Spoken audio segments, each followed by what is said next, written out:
नमस्ते साथीहरू, आज चाहिँ म तपाईहरुलाई फेसबुकबाट हामीले चाहिँ एआई प्रयोग गरेर कसरी पैसा कमाउन सक्छौं त्यो विषयमा तपाईहरुलाई जानकारी दिँदैछु। भिडियो अन्तिमसम्म हेर्न नभुल्नु होला है त। हामीले चाहिँ एआई युज गरेर एडिट गरेर हामी चाहिँ फेसबुकबाट कसरी पैसा कमाउन सकिन्छ त त्यो सम्बन्धमा मैले ढिला नगरिकन तपाईहरुलाई सिकाउँदै छु। भिडियो अन्तिमसम्म हेर्नु होला। तपाईले उदाहरणको लागि सबैभन्दा पहिला फेसबुकबाट कसरी कमाइ हुन्छ त भन्ने कुरा म देखाउँदै छु। यहाँनिर मैले एउटा फोटो पोस्ट गरेको छु मेरो आफ्नै। तपाईको चाहिँ यहाँनिर 400 लाइक आएको छ, तपाईले देख्न सक्नुहुन्छ। यहाँनिर सी इनसाइडमा गयो भने तपाईको 24000 भ्युजमा चाहिँ तपाईको $0.67 आएको छ। हो, यस्तै गरेर तपाईले आफ्नो फोटो बाहेक अन्य फोटो हालेर पनि तपाईले एडिट गरेर पनि एआई युज गरेर पैसा कमाउन सक्नुहुन्छ। जस्तै न्यूज बनाएर हैन, अथवा तपाईले कुनै नि पोएमहरु लेखेर अथवा तपाईले कुनै एकदमै मोटिभेसनल भनाइहरु लेखेर अथवा स्याड स्टोरीहरु लेखेर तपाईले जुन क्षेत्रमा लगाव छ त्यो क्षेत्रमा उ गरेर तपाईले फेसबुकमा फोटो हालेर महिनामा 20-25 हजार मजाले कमाउन सक्नुहुन्छ।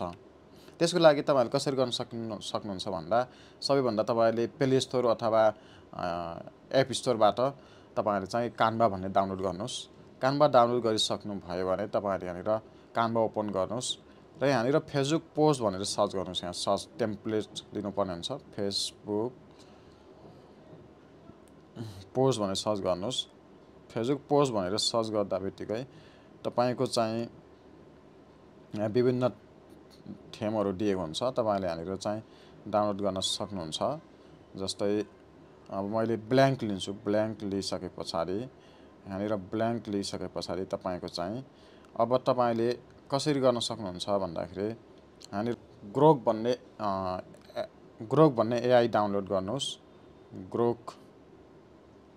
ग्रोक भन्ने एआई डाउनलोड गरिसक्नु भयो भने यहाँनिर तपाईले यो एआई मा चाहिँ तपाईले केही कमान्ड दिनुपर्ने हुन्छ। जस्तै तपाईको लागि यहाँनिर मलाई नेपाली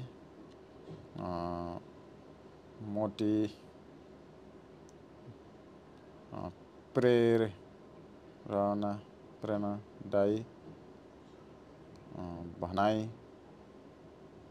दिनुहोस् भनेर यसरी पठाइदिनु भयो भने तपाईको चाहिँ ग्रोक एप्सले हामी चाहिँ विभिन्न भनाइहरु दिनेछ। जस्तै तपाईले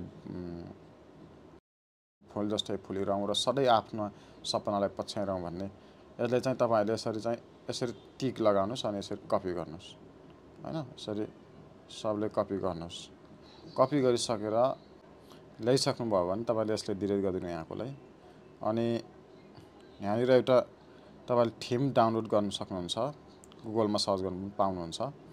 यो तपाईले ब्याकग्राउन्ड पीडीएफ भनेर डाउनलोड गर्नु यो पाउनुहुन्छ। यसले चाहिँ यसरी चाहिँ कान्भाबाट गरिदिनुस्। कान्भामा लगाइदिनुस् हैन। कान्भामा लगाइदिनुस्। लगाइसक्नु भयो भने यहाँनिर चाहिँ अब टेक्स्टमा जानुस्। टेक्स्टमा गएर यहाँनिर पेस्ट गरिदिनुस्। जस्तो हामीले एआईबाट हामीले यो लिएका थियौं। एआईबाट जति पनि लिन सक्नुहुन्छ। यस्तो भनाइहरु तपाईले चाहेको खण्डमा जति पनि लिन सक्नुहुन्छ। अनि यसरी ल्याइसक्नु भयो भने अब यहाँनिर चाहिँ तपाईले के गर्न सक्नुहुन्छ, यसलाई मिलाउन सक्नुहुन्छ। जस्तै दुई लाइनमा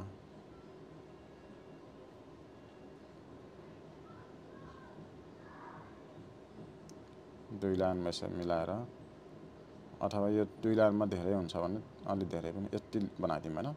यति बनाएर चाहिँ अलि ठुलो बनाएपछि राम्रो हुन्छ नि त।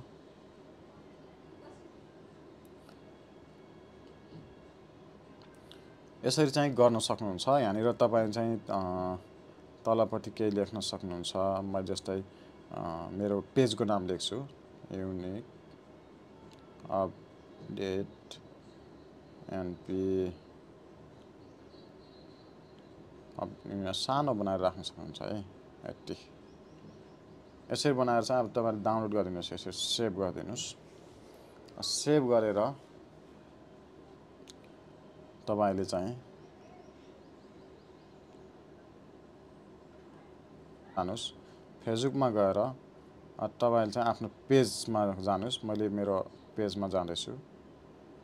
पेजमा गएर चाहिँ तपाईले चाहिँ पोस्ट गरिदिनुस्। यहाँनिर केही गर्नुस्। जस्तै अब ह्याशट्याग दिन सक्नुहुन्छ हैन। अथवा यस्तो मैले यसो डिल राखेर यसरी पोस्ट गरिदिनेछु।